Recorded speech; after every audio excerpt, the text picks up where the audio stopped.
né? Tanto aqueles que estão na live, quanto aqueles que vão nos assistir no YouTube, né? Vamos abrir nossas Bíblias no livro de Esther, capítulo 1. Nós leremos os 9 primeiros versículos. Esther, capítulo 1, de 1 a 9. Assim diz a palavra do Senhor. Nos dias de Assuero,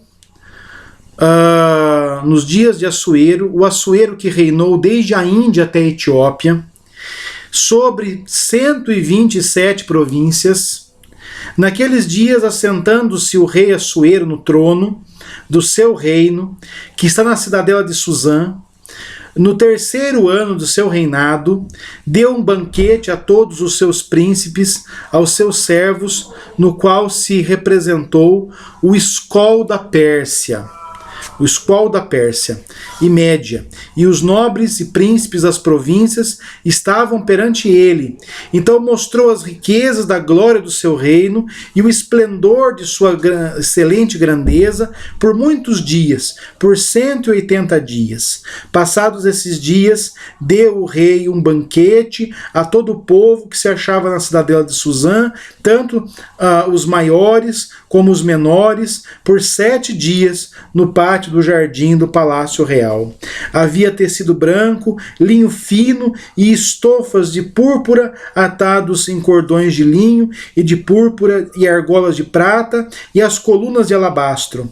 A armação dos leitos era de ouro e a prata sobre o pavimento do pórfiro, de mármore, de alabastro e de pedras preciosas. Dava-se-lhes de beber em vasos de ouro, vasos de várias espécies, e havia muito vinho real, graças à generosidade do rei. Bebiam sem constrangimento, como estava prescrito, pois o rei havia ordenado a todos os oficiais da sua casa que fizessem segundo a sua vontade, a vontade de cada um. Também a rainha Vasti deu um grande banquete às mulheres da casa real do rei Assuero. Oremos ao Senhor. Eterno Deus e amado Pai, obrigado, Senhor, pela Tua palavra, que é luz para os nossos passos. Dá-nos, Senhor, que iluminados pelo Teu Santo Espírito, nós possamos, Senhor, crer, obedecer e praticar a Tua santa palavra. Dá-nos, Senhor, que essa noite nós entendamos as bases do esplendor humano e como essas bases são tão diferentes do esplendor que o Senhor mesmo tem. Ó Senhor, dá-nos, Senhor, que compreendendo essas bases, não procuremos as glórias humanas, mas as glórias do alto. Nós pedimos tudo isso em nome de Jesus e também te pedimos que as palavras dos meus lábios, o meditar do meu coração, sejam agradáveis na Tua presença, Senhor, rocha minha e redentor meu. Amém. Irmãos, então, nós começamos hoje uma série de exposições de devocionais, não é? Que são próprias de nossas terças-feiras, sobre o livro de Esther. É um livro que eu sempre quis refletir com mais sistematicidade. Então aqui você vê o contexto desse livro, né? É esse momento em que se coloca o pano de fundo em que a história se passa, o palácio de Assuero, né? E aqui eu queria falar essa noite com os irmãos sobre as bases do esplendor humano. Quando o homem pensa em esplendor, em glória, né? Ele pensa em quê? Em ambições, né? Conquistas de terras. Ele pensa em riqueza. Ele pensa em abundância, não é? Maquiavel mesmo, na sua obra O Príncipe, ele vai dizer, não é, que os homens, eles buscam o quê? A glória. E o que era a glória para Maquiavel? Era perpetuar o seu nome. Era forjar, cunhar o seu nome como alguém que pertence ao rol dos grandes homens que passaram por este mundo. Mas, meus irmãos, nossa base é outra. Nós vamos sempre seguir os costumes de nosso rei. Se o seu rei, se no centro de sua vida estão os poderosos deste mundo, você não se poupará a imitá-los. Talvez você tenha grandes feitos, mas você nunca verá a glória em plenitude. Agora, se o seu rei é Jesus Cristo, e se o Senhor Jesus está no centro de sua vida, você não vai procurar as grandiosidades humanas, mas você vai ser o menor entre os homens, aquele que serve para que a glória de Deus seja vista em sua vida. Então, meus irmãos, você vê aqui as bases então, dessa glorificação humana, né? Do homem que se coloca quase no lugar de Deus. Então o primeiro ponto aqui é a ambição, o desejo de conquistar. Quando nós falamos de Assuero aqui é o Xerxes I, ou Artaxerxes, como aparece nos textos gregos. Você sabe quem é esse rei, não é? Você já viu este rei em produções cinematográficas. Xerxes I, ele aparece no filme 300, né? Ele ali, o Rodrigo Santoro, né? Tanto ali no filme 300 como naquele segundo filme da mesma série, né? A Conquista do Império, a Ascensão do Império, né? Você vê essa figura que é Xerxes. Ele é filho de Dario, não é? Assuero é a forma hebraica de se falar esse nome, não é? Ele reinou de 486 até 465 a.C. E aqui você vê que o texto vai dizer que ele reina da Índia. Então você imagina ali a Índia, não é? A península da Índia, embaixo da Ásia, até a Etiópia, aqui quase que na África setentrional, ali na área do Sudão. Então é uma grande extensão de terra, né, que o Império Persa havia conseguido com o rei Dario. Dario é famoso, né, pela extensão, né? Dario, ele quando assume o Império Persa, ele consegue, com uma boa administração, porque Dario foi um grande administrador, ele consegue dar extensão ao Império, ele consegue alargar as fronteiras do Império, né? Xerxes, quando assume o poder, né? E esse Xerxes é o mesmo que aparece ali em Esdras 4, versículo 6, né? Esdras 4, 6. Esdras diz: no princípio do reinado de Assuero, escreveram uma acusação contra os habitantes de Judá e de Jerusalém. Né? Aí veja, nos dias de Artaxerxes, né, rei da Pérsia, é a mesma pessoa. Assuero e Artaxerxes são a mesma pessoa. Ok? Então, aqui você vê, né, esse homem que está dando um banquete. Né? Veja que ele recebe aqui todos os príncipes das 127 províncias. Esses eram os sátrapas, que eram os administradores das províncias reais, não é? Então ele recebe em seu palácio. Ali está a escol da Pérsia. O que era um escol? O escol era o exército, era a soldadesca do rei. Então, qual é a intenção de Xerxes aqui? A intenção de Xerxes é mostrar o seu poder. O seu poder. E mostrar que ele pode ser tão grandioso quanto o seu pai. Se Dario foi um homem que alargou a extensão do seu império, ele pode igualmente fazer. E alguns comentaristas acreditam que Xerxes está reunido aqui, esse é o terceiro ano do seu reinado, então 483, né? Provavelmente já para pedir apoio desses príncipes para a sua campanha contra a Grécia.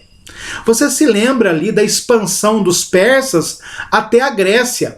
O tema do filme 300 é exatamente esse, né? A Pérsia começa a invadir ali, Esparta percebe o avanço dos persas, não é? Ali você vê o rei espartano, não é? Lutando contra os persas na batalha de Termópilas, né? Ali ele perde, os persas perdem a batalha, né? Isso deixa envaidecido o coração de Xerxes e ele parte por uma outra batalha contra os gregos, né? Que é a Batalha de Salamina, que acontece em 480, né? Só que ele perde essa batalha. É o que acontece no filme Ascensão do Império, né? O segundo filme da série 300. Ali ele perde essa batalha e perde uma nova batalha em 479. Depois disso, ele se retira do campo bélico e Xerxes se torna um grande administrador. Um grande administrador. Ele é um construtor, ele dá mais exuberância aos palácios que o seu pai havia construído. Ele é um grande rei na parte administrativa, mas ele abandona a parte bélica. Mas aqui nesse momento, qual é o ideal de Xerxes? É a ambição. É a ambição. Construir, conquistar. O sentimento de Xerxes é o mesmo sentimento que inflava as pessoas que construíam a Torre de Babel, não é? Aquelas pessoas que construíam a Torre de Babel estavam ali para fazer o quê? Para cunhar o seu nome, para fazer o seu nome.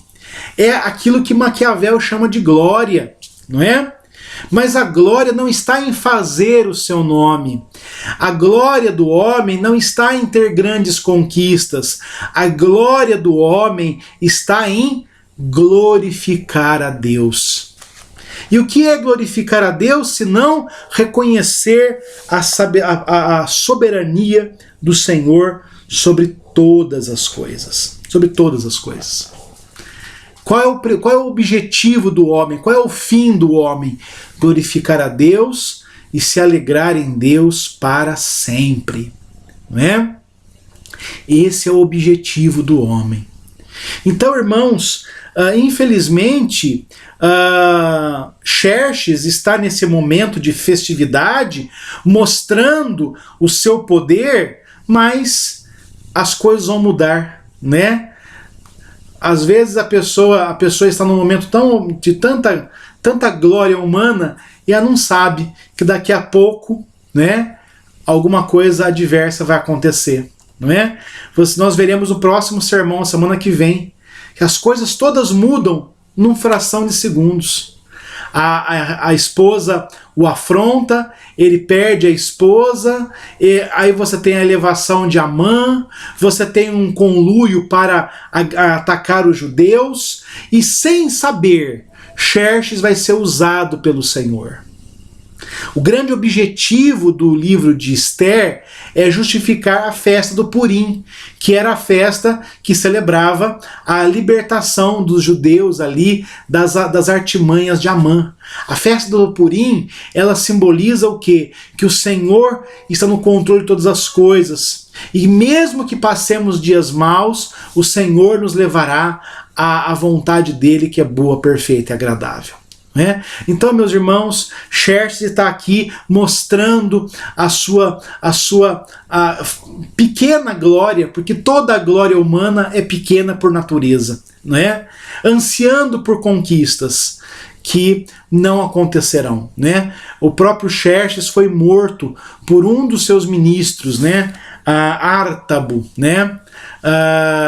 Vai ser morto. Né? Então toda a glória que ele achava que tinha se esvaiu em nada, não é? Então esse é o primeiro parâmetro para o homem, né? Para o que as pessoas chamam de glória, né? É ter conquistas, é ter êxitos, né? É ter títulos pendurados na parede, é ter muito dinheiro no banco, é ter uma posição, uma classe social mais elevada, né? Quem não viu, né, nas redes sociais aquela moça, né, se exaltando por ter um título acadêmico, né? Olha, eu sou tal coisa. Como se o fato de você ter uma determinada formação lhe desse mais autoridade ou privilégio diante das outras pessoas. Nós que somos cristãos sabemos que a nossa glória não está em sermos servidos, mas em servir. O nosso mestre, na ceia que antecedia a sua morte, ele tomou uma toalha e lavou os pés dos seus apóstolos, Essa que era a atitude de um escravo, para mostrar que assim como aquele que é o mestre e o Senhor lavou os pés, nós também deveríamos lavar os pés uns dos outros. Não há nada humilhante para os cristãos, porque nossa glória não está neste mundo. Nossa glória não está neste mundo. A nossa glória está guardada no Senhor. Outro aspecto do que os homens entendem por grandiosidade, por glória, é riqueza, né? Muito dinheiro. As pessoas chegam no final do ano e cantam adeus ano velho, feliz ano novo, muito dinheiro no bolso, né? Pois é, irmãos, isso é um engano, não é? Isso é um engano. Certo dia um jovem pediu para que Jesus interferisse na partilha da herança entre ele e o seu irmão. E Jesus vai contar uma história para esse jovem. Um homem que teve uma grande colheita, tão grande que não cabia em seus celeiros. Olha que grande oportunidade aquele homem tinha para repartir os seus bens com os que precisavam. Ele já tinha o bastante, ele já tinha os seus celeiros cheios. Quando ele começou a plantar, ele esperava que no mínimo ele tivesse os celeiros cheios, né? E ele já tinha conquistado os seus objetivos. Mas isso não é o bastante, porque o homem tem sede por riquezas. E ele decidiu então quebrar os seus celeiros, construir outros maiores. Imagine a loucura! O que ele havia colhido estava ao relento, estava ao vento, estava sujeito à chuva, a estragar. Ele queria ter uma vida abastada, porque a segurança daquele homem estava nos seus bens materiais. Mas o que o Senhor disse para aquele homem: louco, essa noite pedirão conta da tua alma. E o que você tem? Para quem irá? Meus irmãos, nós precisamos viver na perspectiva de que um dia pedirão conta de nossa alma. Um dia nós estaremos diante daquele juiz que não pode ser enganado, daquele juiz que não pode ser ludibriado, daquele juiz que conhece todas as coisas, porque ele sonda a mente e o coração. Meus irmãos, veja que muitas vezes a riqueza ela se transforma em um Deus que rege a vida das pessoas. Dario havia deixado para Xerxes uma riqueza incalculável. E esse banquete era a prova disso. Veja, ele recebe os seus príncipes e a sua soldadesca por 180 dias. E agora ele faz um banquete que vai durar 7 dias, porque olha, veja no versículo 10. Ao 7º dia, já estando o coração do rei alegre do vinho, mandou Meumã, Bista, Arbona, Bigtá, e todos esses, não é? Para que trouxessem a rainha à sua presença. Veja, 180 dias, depois um momento de festival, não é? De festas, de 7 dias, para todo o povo. Para todo o povo. É claro que todo o povo não estava ali todo dentro da fortaleza de Suzã, dentro do seu palácio, obviamente. Provavelmente essa festa aconteceu ali no jardim.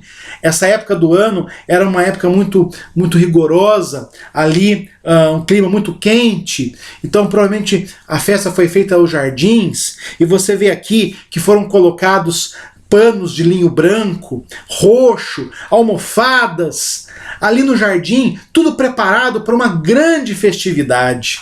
Veja, meus irmãos, o momento, não é? Como dizem alguns comentaristas, o momento em que as pessoas lutavam para ganhar o pão por dia, o rei esbanjava dinheiro, esbanjava suas riquezas em uma festa que durava 7 dias.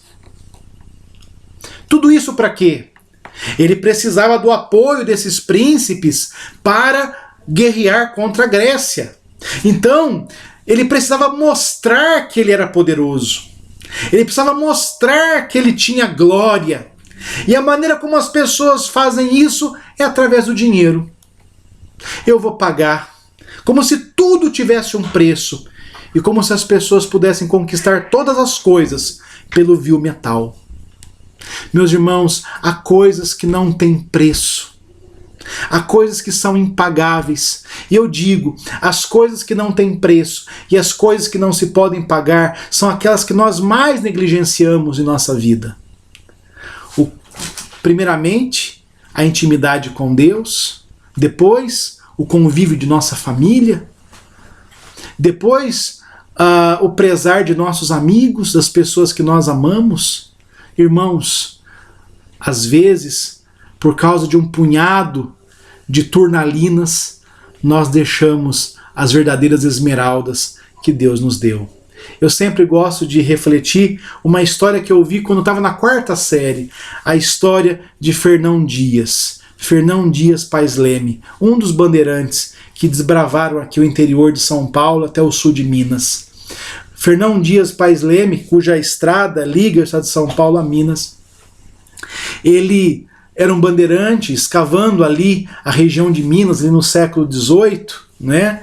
Procurando esmeraldas, e encontrou ali um veio com pedras verdes e não poupou esforço algum, já estava febril pelo lugar úmido em que estava, pelos dias sem comer, cavando, singrando a rocha em busca dessas pedras, e ali morreu agarrado a elas, achando que havia conquistado as esmeraldas que fariam seu nome. Mas ledo engano, o que ele achava que eram esmeraldas eram apenas turnalinas. Meus irmãos, às vezes nós nos agarramos ao dinheiro e aquilo que o dinheiro pode comprar. Paulo vai dizer que o amor às riquezas é a raiz de todos os males, e nós precisamos entender isso. Dura coisa é quando nós achamos que somos ricos, mas somos pobres.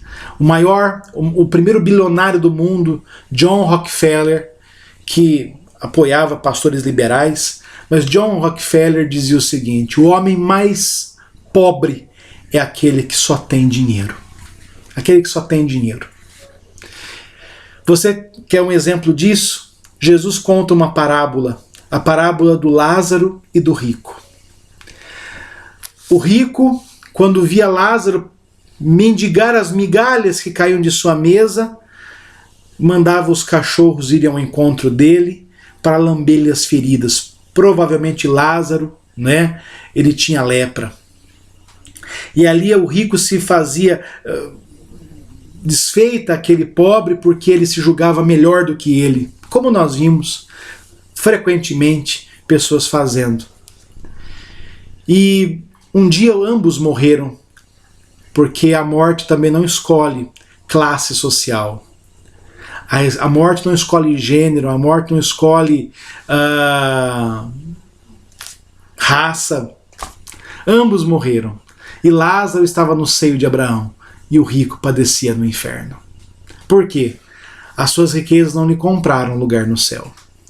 Porque o lugar no céu não é comprado. Ele é dado gratuitamente por Deus, que nos escolheu antes da fundação do mundo para sermos santos e irrepreensíveis. E por último, a última marca de glória humana é a abundância. É mostrarmos o quanto nós temos e o quanto nós somos. E aí você vê aqui, não é? Xerxes não poupando em mostrar, né? E colocando aqui, olha, dava-se a beber em vasos de ouro. Aqui a ideia de vasos, geralmente essas pessoas bebiam em chifres cortados, como os vikings, né? Chifres cortados. Só que esses copos eram feitos de ouro. E o vinho que era dado era o vinho da adega real, era o melhor vinho, né? Era o melhor vinho. Então se servia o vinho, o melhor vinho a rodo, em copos de ouro. E aqui era dado que cada um bebesse quanto quisesse. Por quê? Porque se você ler aquela obra de Platão, O Banquete, você vai ver ali que os gregos, né, eles tinham um detalhe. Quando você ia numa festa, você tinha uma quantidade para beber. Se você bebesse a menos, você estava fazendo uma desfeita com quem lhe convidou. Especialmente se o rei bebia, todos tinham que beber com ele. Agora aqui não. Lembra que o persa, né, na Pérsia, o rei fazia as leis, e as leis eram dele, e nem ele poderia depois revogá-las, não é? Então aqui ele determinou uma ordem: cada um vai beber o quanto quiser. Né? Essa festa é regada aos prazeres mundanos, às vontades do coração, né? Meus irmãos, ele quer mostrar a abundância, que ele tem muito, mas não tem nada. Então, meus irmãos, o que eu quis com essa devocional essa noite? Traçar um paralelo, mostrar para você que muitas vezes nós podemos ser influenciados a buscar as glórias mundanas, as glórias deste mundo. Nós podemos ser influenciados a achar que o sucesso vale todas as coisas, que para ter riqueza vale todas as coisas, que para ter abundância vale todas as coisas. Mas eu queria dizer que isso são ídolos. Isso são ídolos. E se você acreditar que a abundância, as riquezas ou o sucesso compensam todas as coisas, eu queria dizer para você, você tem desconfiado da vontade de Deus na sua vida. Porque não é o sucesso que vai fazer você feliz. A felicidade está em Deus. Está em Deus.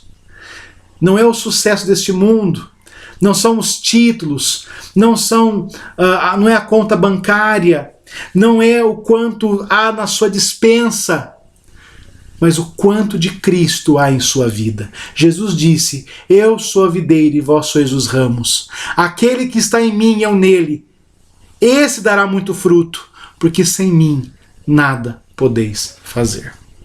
Que o Senhor nos dê a sua graça para nos enchermos não das coisas mundanas. Jesus disse, né, ali em Mateus 6, que nós não devemos buscar tesouros neste mundo, porque os tesouros deste mundo estão suscetíveis à ferrugem, à traça e aos ladrões. Nós devemos ter tesouros lá no céu, onde não há traça, onde não há ferrugem, onde não há ladrões que escavam e roubam. Nós devemos nos espelhar naquele exemplo da Bíblia, como Paulo, dizermos: eu sei em quem eu tenho crido, e eu sei que Ele é fiel para guardar o meu depósito até o final. Vamos orar. Eterno Deus e amado Pai, obrigado, Senhor, pela Tua misericórdia, obrigado porque todas as coisas estão nas Tuas mãos. Senhor, nós sabemos que este mundo, ele clama para que sigamos as coisas que enchem os olhos das pessoas que vivem neste mundo. Senhor, podemos ser influenciados a buscarmos as coisas que este mundo julga que são boas, mas dá-nos, Senhor, que os nossos olhos estejam voltados apenas para Cristo e que busquemos apenas aquilo que edifica e que glorifica, que edifica a Tua igreja, que glorifica o nome do Seu Filho Jesus Cristo. E é no nome de Jesus que pedimos tudo isso hoje e por todo sempre. Amém. Que a graça e a paz da parte de Deus, o Pai, o amor de Jesus Cristo, a força e a consolação do Espírito Santo recaiam sobre vós, Israel espiritual de Deus, hoje e por todo sempre. Amém. Deus abençoe a todos.